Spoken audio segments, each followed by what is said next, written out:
所谓慢性咳嗽呢，一般是按时间，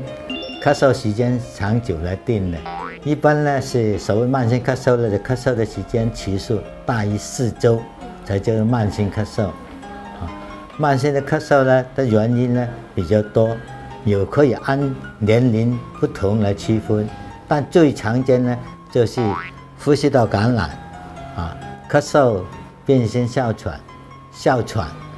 还有呢像呼吸道咳嗽综合征，以前叫闭滴后综合征还有一些神经性的咳嗽抽动症，有一些抽动症也会引起这样的，还有这个异物失忆，比如是一些瓜子发烧这些也可以，还有一些先天性的呼吸道疾患，